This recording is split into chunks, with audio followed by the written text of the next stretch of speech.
வாழ்க வையகம், வாழ்க வையகம், வாழ்க வளமுடன். குரு வாழ்க, குருவே துணை. எல்லாம் வல்ல அருட்பேராற்றலையும் அதன் அனைத்து தன்மாற்ற நிலைகளையும் ஒரு சேர நினைந்து நன்றியுணர்வோடு வணங்கிக் கொள்ளும். ஆசான் அருட்தந்தை வேதாத்திரி மகரிஷி அவர்களே நம்மோடு சூக்குமமாக நிறைந்திருந்து இன்றைய தெய்வீக நிகழ்வுகள் அனைத்தையும் மிக சிறப்பாக நிகழ்த்தி கொடுப்பாராங்க. வாழ்க வளம், வாழ்க வாழ்க வளமுடன். அன்பர்களே, மிக்க மகிழ்ச்சி. நாம் ஒரு உயர்ந்த ஒரு நோக்கத்திற்கான ஒரு பயணத்திலே நம்மை இணைத்துக் கொண்டிருக்கிறோம். அந்த நோக்கம் நம்மை மட்டும் உயர்த்தக்கூடியது அல்ல, இந்த உலக மக்கள் அனைவரையும், ஏன் இந்த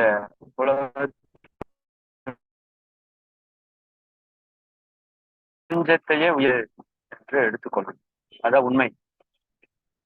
ஏன்னா ஒவ்வொரு தனி மனித ஆன்மாவும் உயர்வு பெறும்போது மொத்த பிரபஞ்சமுமே உயர்வு பெறுகிறது. அப்ப அந்த ஒரு உயர்ந்த உன்னதமான நோக்கத்தில நாம பயணித்துக் கொண்டிருக்கிறோம். அதிலே இந்த யோக பயிற்சிகளை பிறருக்கு கொடுப்பதற்காக நாம் தயாராகி கொண்டிருக்கிறோம். அதற்கான தயாரிப்பு அப்படிங்கிறது சாதாரண மாணவ நிலையை விட ஒரு படி சிறப்பானதாக இருக்கும். ஏன்னா மாணவர் கேட்கிறார், அதை புரிந்து கொள்கிறார், அதை செயல்படுத்துகிறார். அந்த அளவோடு அவர் நின்றார். ஆனால் ஒரு ஆசிரியர் என்பவர் தான் புரிந்து கொண்ட தத்துவங்கள், நான் போன வகுப்புல சொன்னேன், அந்த தத்துவத்திலே தெளிவாக அந்த தத்துவங்களை புரிந்து கொண்டால்தான் அதை அடுத்தவர்களுக்கு மிக மிக தெளிவாக எடுத்து கொண்டு செல்ல முடியும். அந்த விதத்துல நாம் அப்படி ஒரு உயர்ந்த பொறுப்பையும் கையில் எடுக்கிறோம். அப்ப இந்த இடத்துல நம்ம இன்னும் கொஞ்சம் நம்மை அதிகமாக தயார்படுத்திக் கொள்ள வேண்டிய தேவை இருக்குது. பிறருக்கு கொடுக்கும் போது அது எந்த அளவிற்கு நம்ம குவாலிட்டியா கொடுக்கிறோமோ அந்த அளவிற்கு தான் அது இன்னும் மற்ற மக்களுக்கு எடுத்து செல்லப்படும். அப்போ ஒவ்வொரு ஆசிரியருக்கும், குறிப்பாக இறை ஆசிரியருக்கு இந்த குவாலிட்டியில ரொம்ப ரொம்ப கவனம் இருக்கணும். அப்ப நம்ம இந்த ஓராண்டு காலத்திற்குள்ள அந்த தரப்படுத்திக் கொள்வதற்கு நம்ம எல்லாவற்றிலுமே ஒரு தரத்தை எதிர்பார்க்கிறோம் இல்லையா? எல்லா பொருளும் சரி, எல்லா நபரும் சரி, அவர்கள் மிகுந்த தரத்தோடு இருக்கணும்னு எதிர்பார்க்கிறோம். அப்ப அதே போல நாமளும் ஒரு உயர்ந்த அந்த தர நிலைக்கு நம்மை உயர்த்தி கொள்வதற்கு தான் இந்த ஓராண்டு காலம். அப்ப இதுல நிறைய தியானங்கள், உங்களுக்கு புதிய புதிய தியானங்களை நாம கற்றுக் கொடுக்கறதுக்கு முயற்சி செய்கிறோம். அது முதல் சிறப்பு தியானமாக இன்னைக்கு உங்களுக்கு ஒரு தியானத்தை சொல்ல இருக்கிறோம். அதாவது நன்றி உணர்வு தவம். இந்த தவத்தை ஒரு சில அன்பர்கள் கேள்விப்பட்டிருப்பீங்க, ஒரு சிலர் செய்து கொண்டு இருப்பீங்க. அப்படின்னா என்ன அப்படிங்கிறதுக்கு நாம் இன்னைக்கு ஒரு விளக்கத்தை தெளிவுபடுத்துறோம். ஏன்னா இனி வருங்காலங்கள்ல இந்த குணத்தை அடிப்படையாக கொண்டு நிறைய தியானங்களை நாம் உருவாக்கணும். அது இன்னைக்கு தேவையாகவும் இருக்கிறது. சரிங்களா? ஒரு நன்றி உணர்வு, ஒரு மன்னிப்பு, ஒரு ஏற்றுக்கொள்ளுதல். சரிங்களா? அப்ப இது போல ஒரு நற்குணங்களுக்கான தியானங்களை நம்ம அதிகப்படுத்தணும். இது ஒரு கைடன்ஸ் மெடிடேஷன் மாதிரி தான் இருக்கும். சரிங்களா? இதை நீங்க செய்து கொண்டிருக்கீங்க. இந்த தவத்தை நம்ம எப்படி வடிவமைச்சிருக்கோம் அப்படின்னா, எல்லாம் வல்ல இறைநிலை அப்படிங்கிற அந்த சுத்த வெளி துவங்கி, இப்ப நீங்க உங்க எல்லாருக்குமே வந்து அந்த இறைநிலை தவம் எல்லாருக்குமே தெரியும். கூடவே பிரபஞ்ச பரிணாமம் அதுவும் நம்ம எல்லாருக்குமே தெரியும். எல்லாம் வல்ல இறை ஆற்றலே தன்னைத்தானே இறுக்கி இறை துகள்களாக காந்தமாக அவை இணைந்து பஞ்சபூதமாக அவற்றினுடைய சேர்க்கைதான் அண்ட சராசரங்களாக, நட்சத்திரங்களாக, கோள்களாக. அதுல பஞ்சபூதங்கள் சரியான விகிதாச்சாரத்துல இணையும் போது அங்கு ஓரறிவு முதல் 6 அறிவு வரை அனைத்து உயிர்களாக தன்மாற்றம் பெற்றிருக்கிற உண்மை நம்ம எல்லாருக்குமே நல்லா தெரியும். இப்ப இந்த இறைநிலை தவத்தினுடைய ஒரு வரிசையை கொண்டுதான் நாம வந்து என்ன பண்ணிருக்கிறோம், இந்த நன்றியுணர்வு தவத்தை வடிவமைத்திருக்கிறோம். ஏன்னா பொதுவாக நாம நம்ம லைஃப்ல நம்ம அறிவு கட்டி எல்லாத்துக்குமே நம்ம நன்றி சொல்றோமா அப்படின்னு ஒரு கேள்வி கேட்டோம்னா அது உண்மையாலுமே இல்லை என்று சொல்லணும். நாள்தோறும் நாம பயன்படுத்தி கொண்டிருக்கிற எல்லாவற்றுக்கும் நாம வந்து நன்றி தெரிவிக்கிறது இல்லை, இல்லைங்களா? அப்போ அந்த இடத்துல வந்து நாம ஒரு லேக் ஆகிறோம். சின்ன சின்ன விஷயங்களை பெறுவதற்கு கூட நன்றி தெரிவிக்கக்கூடிய நாம, இப்ப உதாரணத்துக்கு நான் அடிக்கடி சொல்றது, ஏதோ ஒரு இடத்துல ஒரு எழுதணும், ஒரு கையெழுத்து போடணும், பேனா உங்க வீட்டு இல்ல, பக்கத்தால ஒருத்தட்ட வாங்கி சைன் பண்றீங்க, உடனே தேங்க்ஸ் அப்படின்னு சொல்றோம் இல்லையா? ஆனா அந்த பேனாவை வாங்கி கையெழுத்து போட்ட அந்த கைக்கு நம்ம தேங்க்ஸ் சொல்லியிருக்கிறோமான்னு கேட்டா கிடையாது. அந்த கையை இயக்கிட்டு இருக்கிற உள்ள இருக்கிற ரத்த ஓட்ட, வெப்ப ஓட்ட, காற்றோட்டத்துக்கு தேங்க்ஸ் சொல்லியிருக்கிறோமான்னா கிடையாது. அந்த கைகளுக்குள்ள இருக்கிற தசைகள் நரம்புகளுக்கு சொன்னதில்லை, அந்த கையை இயக்குற மூளைக்கு சொன்னதில்லை, அந்த மூளைக்கு உணவை கொடுக்கிற இரைப்பைக்கு சொன்னதில்லை, அப்ப அந்த உணவை கொடுத்த பஞ்சபூதங்களுக்கு சொன்னதில்லை. இப்படி எடுத்தீங்கன்னா நாம நன்றி சொல்லாத விஷயங்கள் எத்தனையோ இருக்கு. அப்ப இந்த தவம் வந்து நிறைய பேரோட வாழ்க்கையில பெரிய மாற்றத்தை ஏற்படுத்தி இருக்குது. இது பார்க்கறதுக்கு ஏதோ சிம்பிளா இருக்கிற மாதிரி தெரியும், ஆனா இது ரொம்ப ரொம்ப ஒரு பவர்ஃபுல்லான டெக்னிக். இன்னைக்கு உலகம் முழுக்க இந்த ரகசியம் அப்படின்னு ஒரு விஷயம் வந்து பேசப்படுது, பிரபஞ்ச ரகசியம். அப்படி இருக்கிறவங்க எல்லாம் என்ன கண்டுபிடிச்சிருக்காங்கன்னா, எந்த மனிதன் நன்றியுணர்வோடு இருக்கிறானோ அவனுக்கு பிரபஞ்சம் பரிபூர்ணமா அவனுக்கு தேவையான எல்லா செல்வங்களையும் வளங்களையும் அது வந்து கொடுக்குது அப்படிங்கிறத நிரூபணம் பண்ணியிருக்காங்க. நான் மறுபடியும் சொல்ற அந்த வார்த்தை ப்ரூவ் பண்ணியிருக்காங்க. சரிங்களா? ஏதோ சொல்லியிருக்கிறாங்க, அந்த மகன் அங்க சொன்னார், இப்படி சொன்னார் அப்படின்னு எல்லாம் இல்லை. சயின்டிபிக்கலா நீங்க உங்களுக்கு இருக்கிற விஷயங்களுக்கு நன்றி கூறிக்கொண்டே இருக்கும்போது அது வந்து ஒரு மிகப்பெரிய மாற்றத்தை உங்க வாழ்க்கையில பிரபஞ்ச அளவுல நின்று பண்ணுது. அப்போ இந்த நன்றி உணர்வு அப்படிங்கிற ஒரு விஷயத்த நாம வந்து டெய்லியும் செயல்படுத்தணும் அப்படிங்கிறதுக்காக உருவாக்கப்பட்டது இந்த நன்றி உணர்வு தியானம். இந்த நன்றி உணர்வு அப்படிங்கிறது இறை உணர்வுக்கு அடிப்படை. இது நல்லா புரிஞ்சுக்கோ. ஆக்சுவலா இறை வழிபாடு அப்படின்னு நம்ம ஒண்ணு பண்றோம் இல்லையா, அது எங்க இருந்து தொடங்கி இருக்கும் அப்படின்னு நீங்க சிந்திச்சா ரெண்டு விஷயம். ஒன்று, அது பயத்திலே தொடங்கி இருக்கும். சரிங்களா? இது கொஞ்சம் ஆழமான பாயிண்ட், கவனமா கேட்கு. இந்த இறை வழிபாடு எங்க தொடங்கி இருக்கும்னா, ஒரு மிகப்பெரிய நெருப்பு ஒரு மனிதனை அழித்திருக்கும். அதை அழித்த போது அவன் அதை பார்த்து பயந்திருப்பான். அது பயந்த போது அதைய வணங்குறக்க ஆரம்பிப்பான் இல்லையா?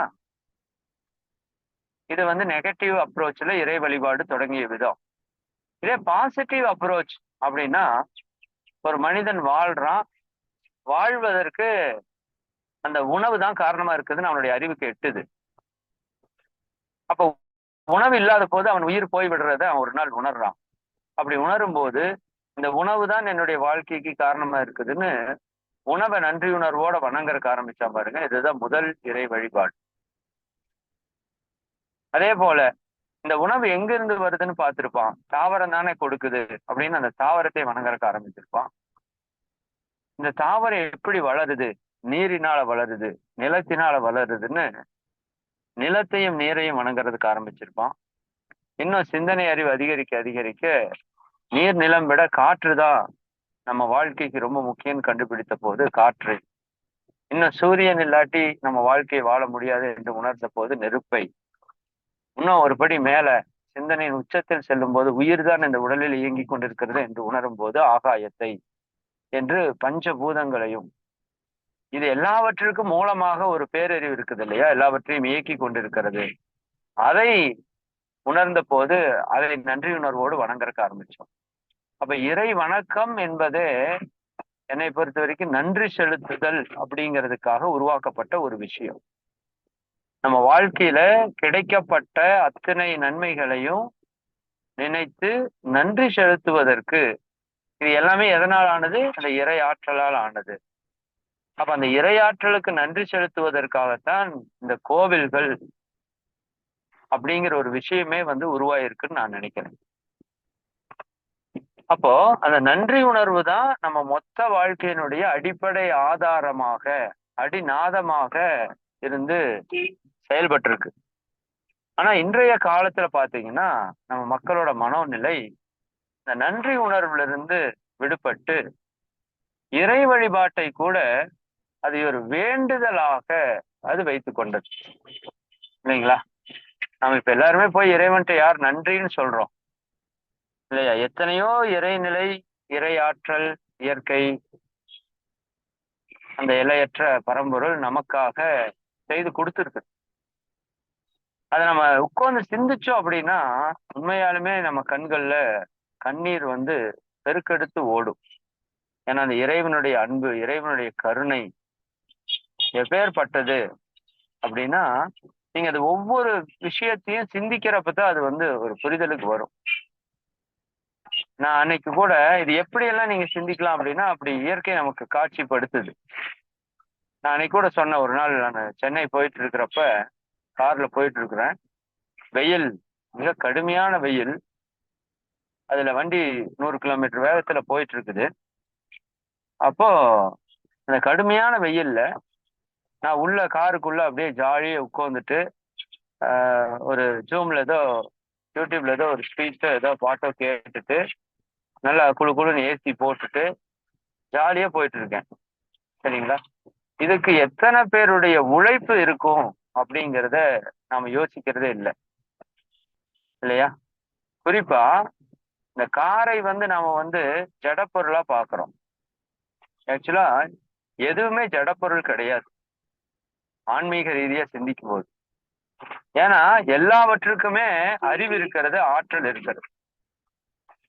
உணர்வு தான் இல்லையே தவிர, பட் எல்லாமே இறைவன் தான் எல்லாமாவும் ஆயிருக்கிறான். அப்ப அது ஒரு பொருளாக நாம பார்க்காம அது இறைத்தன்மையினுடைய வெளிப்பாடா பார்த்தோம்னா நமக்கு அந்த ஒரு புரிதல், தூண்டுதல் வந்து ஆழமா நிகழும். அப்போ அந்த டயர் யோசிச்சு பாருங்க, நமக்கு வெளியில ஒரு நிமிஷம் நிக்க முடியல, சரி அவ்வளவு வெயில். பட் அந்த டயர் அந்த கொதிக்கிற அந்த தார் ரோட்ல அப்படியே அது ஓடிக்கொண்டே இருக்குது.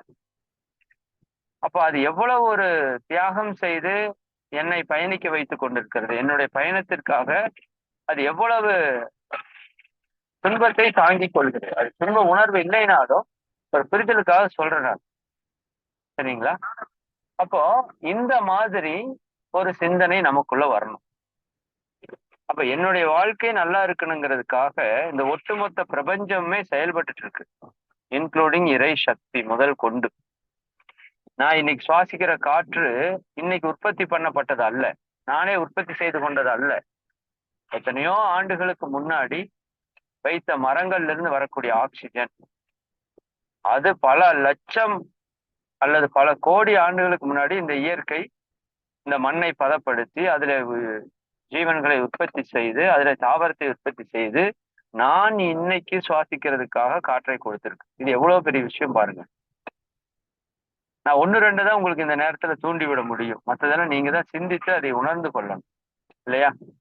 இப்ப நம்ம உடல் அமைப்பை எடுத்துக்கோங்க. இந்த இருதயம் அது எவ்வளவு ஒரு பெரிய செயலை செய்து கொண்டிருக்கிறது. நம்ம அம்மா வயிற்றுக்குள்ள துடிக்கிறதுக்கு ஆரம்பிச்சது இன்னைக்கு வரைக்கும் அது நிறுத்தல. ஒரு செகண்ட் கூட நிக்காம அது ஓடிட்டு இருக்கு. அப்ப அதுக்கு நம்ம எவ்வளவு நன்றி கடன் பட்டிருக்க வேணும் சொல்லுங்க. அது யாருக்காக ஓடிட்டு இருக்கு? இப்படி நான் அந்த நன்றியுணர்வு தவத்தை நீங்க ஷார்ட்டா பண்றப்ப அது சுத்த வெளியில தொடங்கி அப்படியே இறைத்துகள், பஞ்சபூதங்கள், பிரபஞ்சம், நவக்கோள்கள், இதோட உயிரினங்களோட நிறைவு பண்ணியிருப்பேன். அது போக என்னுடைய வாழ்க்கைக்கு இப்ப சப்போர்ட்டா இருக்கிற எல்லா உறவுகள், நம்ம வாழ்த்தக்கூடிய வரிசைக்கு நன்றி சொல்லியிருப்போம். கடைசியா நாம பயன்படுத்துற எல்லா பொருட்களுக்கும் நன்றி உணர்வு தவத்துல இருக்கிறதா அப்படின்னு கேட்டா இல்ல. இன்னும் இன்னும் இன்னும் இன்னும் நீங்க யோசிச்சீங்கன்னா அவ்வளவு விஷயங்கள். இப்ப நம்ம உடலை மட்டும் எடுத்துக்கோங்க, உச்சியிலிருந்து பாதம் வரைக்கும். ஒரு நாள்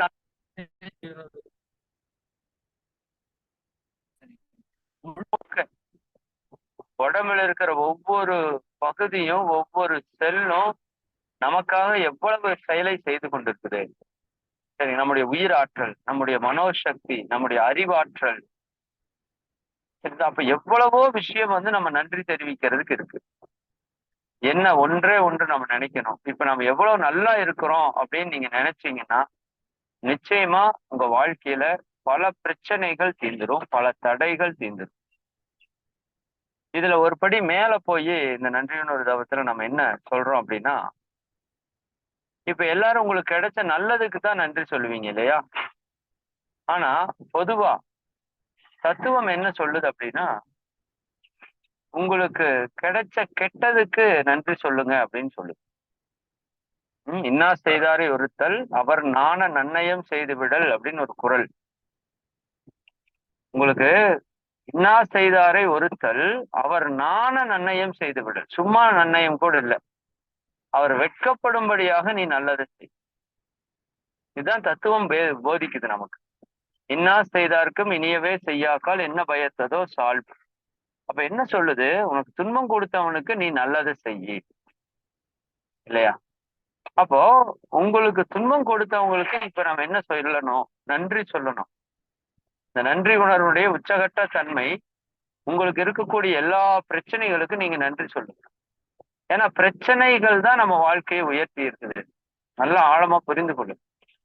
நான் நேற்று ஒரு வாட்ஸ்அப் வீடியோ கூட பார்த்தேன். உசைன் போல்ட் உலகத்தினுடைய ஓட்டப்பந்தயத்துல மின்னல் வீரர், அவருக்கு ஈக்குவல் இன்னும் யாரும் இல்லைங்கிற மாதிரி இருக்கிற ஒரு நபர், சரிதானுங்களா? பட் அவர் எப்படி அந்த நிலையை அச்சீவ் பண்ணாருங்கிறது உங்களுக்கு தெரியுமான்னு தெரியல. அதாவது ஒரு ஒலிம்பிக் போட்டியில அவரை பங்கெடுக்க சொல்றாங்க. அவர் பங்கெடுக்கிறாரு. 5 பேர் இருந்து ஓடக்கூடிய அந்த ஓட்ட பந்தயத்துல இந்த கன் ஷூட் பண்ண உடனே எல்லாரும் ரன் பண்ணணும். பட் இவர் என்ன பண்ணிட்டாருன்னா, இந்த கன் ஷூட் பண்றதுக்கு ஒரு செகண்ட் முன்னாடி ரன் பண்றதுக்கு ஆரம்பிச்சிட்டாரு. அப்ப அவர் என்ன ஆயிட்டார் அப்படின்னா, டிஸ்குவாலிஃபைட் ஆயிட்டாரு. இந்த போட்டிக்கு அவர் தகுதி இல்லை, அவர் தவறு செய்து விட்டார் அப்படின்னு சொல்லி அவர் டிஸ்குவாலிஃபைட் பண்ணிட்டார். ஓடி போய் தோத்து இருந்தா கூட பரவாயில்லை, ஆனா நீ இந்த போட்டிக்கே தகுதி இல்லைன்னு அவர் வெளியேற்றிட்டான். இப்ப அதுக்கு எவ்வளவு பெருத்த ஒரு அவமானம் இருக்குன்னு பாருங்க.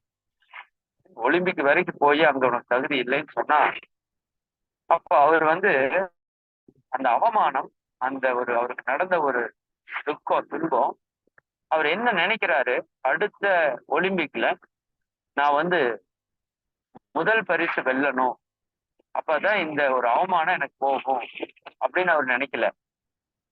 முதல் பரிசை விட, சரிங்களா, இது வரைக்கும் உலகத்துல யாருமே ஓடாத ஒரு வேகத்திலே நான் ஓடி ஒரு உலக சாதனையை படைக்க வேணும்னு அவர் முடிவு பண்றாரு. அப்படி ஓடி அந்த தூரத்தை இது வரைக்கும் உலக சாதனையிலே இல்லாத அளவுக்கு குறுகிய நேரத்திலே, இல்லையா, அதற்குள்ள அந்த தூரத்தை அவர் கடக்கிறார். அப்போ இந்த இடத்துல நீங்க எதை தவறு என்று சொல்லுவீங்க? இப்ப அவர் உசைன் போல்ட் அவர் முன்னாடி செய்த ஒரு தவறு இருக்கு பாத்தீங்களா, அந்த கன் ஷூட்டுக்கு முன்னாடி எந்திரிச்சு ஓடுனது, இது நல்லதா கெட்டதா?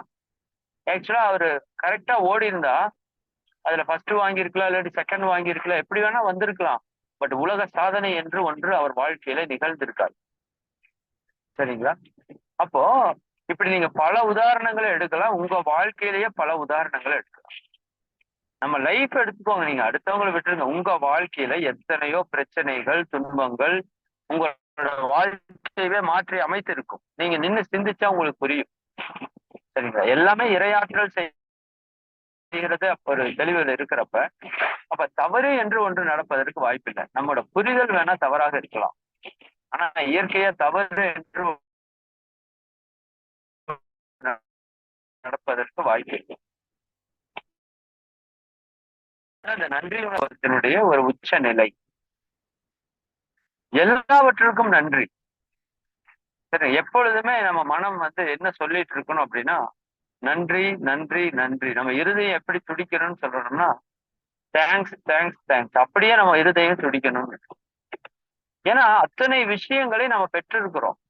நல்ல உடலை பெற்றிருக்கிறோம், நல்ல மனதை பெற்றிருக்கிறோம், நல்ல உயிரை பெற்றிருக்கிறோம், நல்ல உறவுகளை பெற்றிருக்கிறோம், ஒரு நல்ல நாட்டிலே ஒரு சமுதாயத்திலே நம்ம வாழ்றோம், ஒரு நல்ல தொழில் இருக்கு, ஒரு நல்ல பொருளாதாரம் இருக்கு. என்ன கேட்டா வேற என்ன வேணும்னா ஒண்ணுமே வேண்டாங்கிற அளவுக்கு தான் இந்த வாழ்க்கை இறைவனால கொடுக்கப்பட்டிருக்கு. எல்லாருக்குமே நான் சொல்றேன். சரிங்களா? ஒரு சிலருக்கு இப்படி இருக்குங்க ஐயா, உங்களுக்கு அப்படி இருக்கு அப்படின்னு நான் சொல்லல. நம்ம ஒவ்வொருத்தருக்குமே அப்படி இருக்கு. என்ன இல்ல நம்ம கிட்ட?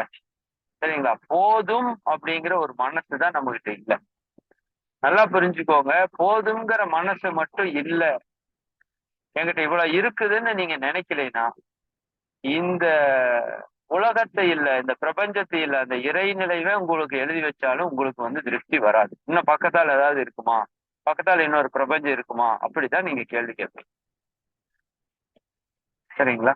நீங்க இந்த நன்றி உணர்வு தவத்தை மட்டும் நல்லா செய்யறதுக்கு, உணர்ந்து செய்யறதுக்கு, அதாவது இந்த நன்றி உணர்வு தவத்துல ஒரு நுட்பம் என்னன்னா, நன்றி சொல்றதுக்கும் நன்றி உணர்வுக்கும் ஒரு வித்தியாசம் இருக்கு. சரிங்களா? நன்றி அப்படிங்கறத நான் அப்படியே சொன்னேன்ல, ஒரு பேனா வாங்கி திருப்பி கொடுத்தா நம்ம என்ன சொல்றோம், தேங்க்ஸ் அப்படின்னு சொல்றோம். இது நன்றி. நன்றி உணர்வுனா என்ன தெரியுமா? இப்போ அந்த இடத்துல மிக முக்கியமான ஒரு கையெழுத்தை நீங்க போட்டு ஆகணும். சரிங்க? ரொம்ப ரொம்ப இம்பார்ட்டன்டான ஒரு கையெழுத்து நீங்க போட்டு ஆகணும். உங்க வாழ்க்கை தலையெழுத்தையே மாற்றக்கூடிய ஒரு கையெழுத்தை நீங்க போடணும். அதை போட்டாதான் உங்க வாழ்க்கை நீங்க நினைக்கிற மாதிரி மகிழ்ச்சிகரமா இருக்கும், வெற்றிகரமா இருக்கும். அந்த நேரத்துல உங்களுக்கு கையெழுத்து போற பேனா இல்லை, யாருகிட்ட கேட்டு கிடைக்கல. சரிங்களா? ரொம்ப நேரம் முயற்சி பண்ணி கிடைக்கல. இப்ப ஒருத்தர் உங்களுக்கு அந்த பேனா கொடுக்குறாரு. முதல்ல நீங்க பேனா வாங்கினதுக்கும் இப்ப நீங்க பேனா வாங்கினதுக்கு வித்தியாசம் இருக்குமா இல்லையா? முதல்ல நீங்க சொன்ன நன்றிக்கும் இப்ப நீங்க சொன்ன நன்றிக்கு வித்தியாசம் இருக்குமா இல்லையா? சரிங்களா? அப்ப ஒரு ஹார்ட்டுக்கு தேங்க்ஸ் சொல்றோம் அப்படின்னா, ஹார்ட் உனக்கு நன்றி அப்படிங்கிறது இல்ல. சரி, ஒரு 10 நிமிஷம் உங்க ஹார்ட் ஓடலின்னு வச்சுக்கோங்க, என்ன ஆகும்? அப்படி யோசிச்சு பாரு.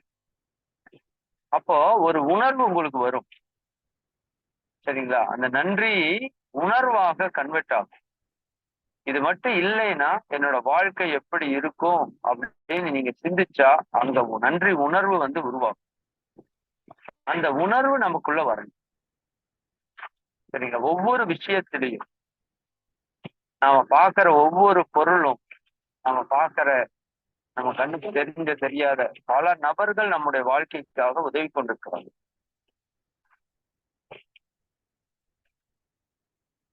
மகரிஷி கர்மயோகத்துல அடிப்படை 2 விஷயம் சொல்லியிருப்பாங்க. ஒன்று நன்றி உணர்வு, இன்னொன்று விழிப்பு நிலை என்று சொல்லியிருப்பாங்க.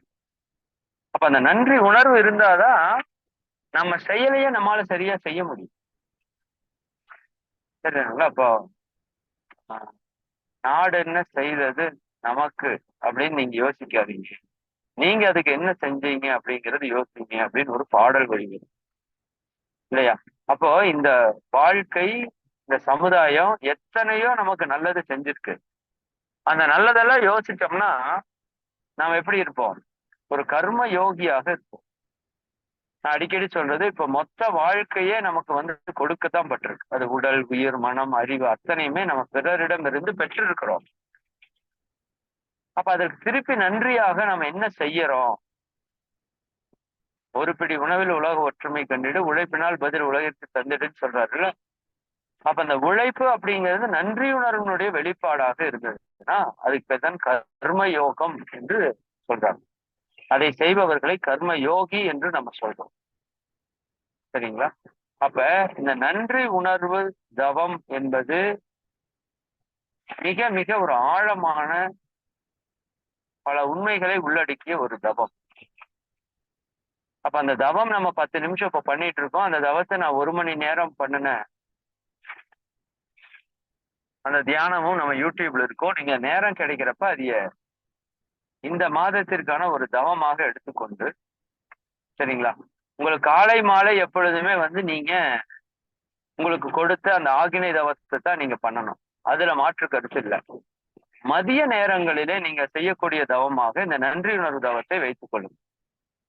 நம்ம அடுத்த வகுப்புல இருந்து இந்த மாதம் முழுக்க அந்த நன்றியுணர்வு தவத்தை செய்தத சிந்தனை உரை நம்ம கொடுத்துப்போம். ஏன்னா நீங்க இந்த தவத்திலையும் நீங்க ஒரு புரிதலுக்கு வரணும், ஒரு தெளிவுக்கு வரணும். இந்த தவம் நீங்க நடத்துற அளவுக்கு இப்போதைக்கு தயாராகலினாலும் இந்த தவத்தை நீங்க புரிந்து செய்யற அளவுக்கு உங்களுக்கு ஒரு பக்குவத்தன்மை வந்துடணும். சரிங்களா? அதுதான் இந்த தவத்தினுடைய நோக்கம். ஆனா இந்த தவம் மிக மிக மிக மிக நம்ம வாழ்க்கையை மாற்றக்கூடிய ஒரு தவம். நீங்க செய்து பாருங்க. 10 நிமிஷம் கூட செய்யுங்க டெய்லியும் போதும். நம்ம காலையில ரெகுலரா ஒரு நாள் விடாம இந்த நன்றியுணர்வு தவத்தை காலையில நம்ம அதிகாலை நம்ம ஜூம்ல தொடங்கணும். ஒன்னையும்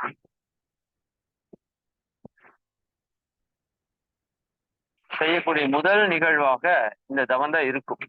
நீங்க ரெகுலரா காலையில அதிகாலையில வர்றவங்களுக்கு தெரியும். 4:30க்கு நாம இந்த தவத்தை செய்யறோம். ஒவ்வொரு நாளுமே செய்யறோம். நம்மளோட வளர்ச்சிக்கு இது ரொம்ப ரொம்ப ஒரு முக்கியமான ஒரு காரணத்துல இந்த நன்றியுணர்வு தவமும் வந்து ரொம்ப ரொம்ப அதுக்கு ஒரு பெரும் பங்கு இருக்கு. அப்ப ஒவ்வொரு நாளும் நாம இந்த இறைநிலை முதல் கொண்டு மனித நீராக அனைத்தையும் நினைத்து அந்த நன்றி செலுத்துறது அப்படிங்கிறத நாம ஒரு நம்முடைய இறை சாதனை மார்க்கத்தினுடைய ஒரு பழக்கமாக நாம உருவாக்கி இருக்கிறோம். இப்ப அந்த தவத்தை நாம் இந்த மாதத்திற்கான சிறப்பு தவமாக மதிய நேரங்களிலே செய்யக்கூடிய தவமாக நீங்க எடுத்துக்கொண்டு செய்து பாருங்க. குறிப்பா உங்களோட ப்ராப்ளம்ஸ் எல்லாத்தையும் நோட் பண்ணி அதற்கு நீங்க நன்றி செலுத்தக்கூடிய நபராக வந்து கவனிங்க.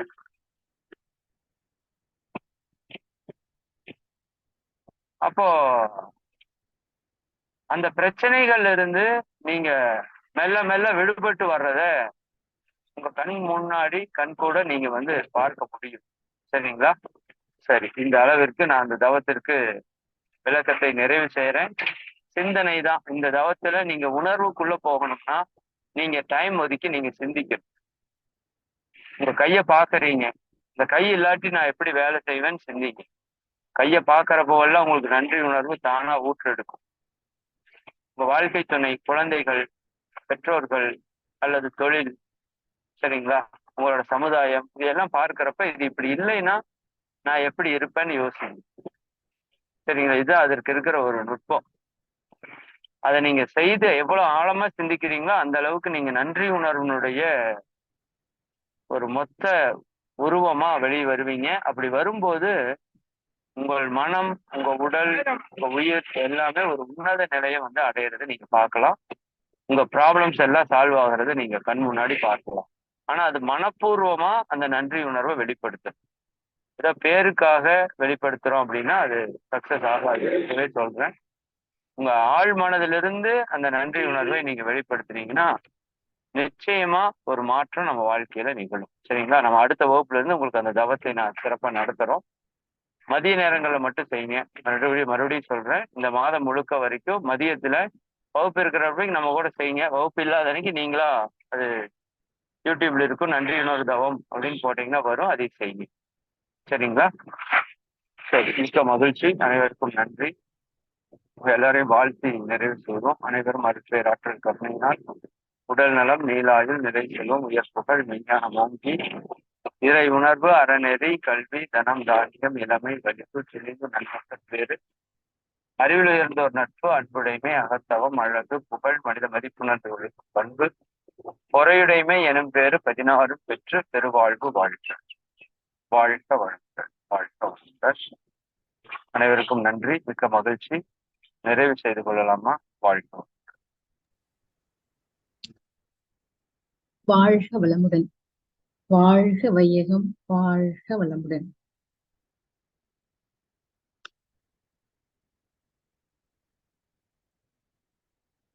இந்நிகழ்வில் உலகநல வாழ்த்து, இறை வணக்கம், குரு வணக்கம் பாடிய சுனிதா லட்சுமி அம்மா அவர்களுக்கும், அற்புதமான ஒரு துரியாதீத தவத்தை நமக்கு அருளிய இறைமதன் ஐயா அவர்களுக்கும் வாழ்க வளமுடன் என்ற வாழ்த்துக்களோடு ஒரு அற்புதமான நன்றி உணர்வு உரையை நமக்கு இன்னைக்கு ஐயா தந்திருந்தாங்க. நன்றி மறப்பது நன்றன்று, நன்றல்லது அன்றே மறப்பது நன்று அப்படின்னு சொல்லுவாங்க. நமக்கு செய்த உதவிகளுக்கெல்லாம் நம்ம நன்றி சொல்லணும் அப்படின்னு நம்ம படிச்சிருப்போம். அதை தாண்டி நம் வாழ்வில் நடக்கக்கூடிய ஒவ்வொரு துன்பங்களுக்கும் ஒரு காரணம் இருக்கும். அந்த காரணத்திற்காகவும் நம் இறை உணர்வுக்கும் நன்றி செலுத்தி கொண்டே இருக்க வேண்டும் அப்படிங்கிற விஷயத்தையும் நம்ம கத்துக்கிட்டோம். காலையில எழுந்தது முதல் இரவு படுக்கைக்கு செல்லும் வரை, தூக்கம் கண்களை அவழும் வரை ஆனா எல்லா விஷயங்களுக்கும் நன்றிங்கிற வார்த்தையா இல்லாம உணர்வு பூர்வமா சொல்ல நம்ம வாழ்க்கையில நிறைய அதிசயங்கள், அற்புதங்கள் நிகழும் அப்படின்னு சொல்லியிருக்காங்க. நம்ம இதை காதால கேட்டதோட விட்டுடாம ஒவ்வொரு நாளும் நம்மளுடைய வாழ்க்கையில இத ஞாபகமா வச்சிருந்து ஐயா சொன்ன இந்த தவங்கள் எல்லாம் சரியா நம்ம பண்ணிட்டே வந்தோம்னா நம்ம வாழ்க்கையிலையும் மகிழ்ச்சி என்பது நிரந்தரமா இருக்கும் என்று கூறி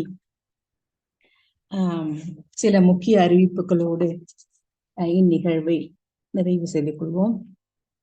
இன்று மாலை 5:15 மணிக்கு ஞானகானம், காயக்கல்ப பயிற்சி, ஆழ்நிலை தியானம், அதனைத் தொடர்ந்து சிறப்பு சிந்தனை உரை நடைபெற உள்ளது. அன்பர்கள் அனைவரும் கலந்து கொண்டு ஆன்ம தூய்மை பெறுவோம்.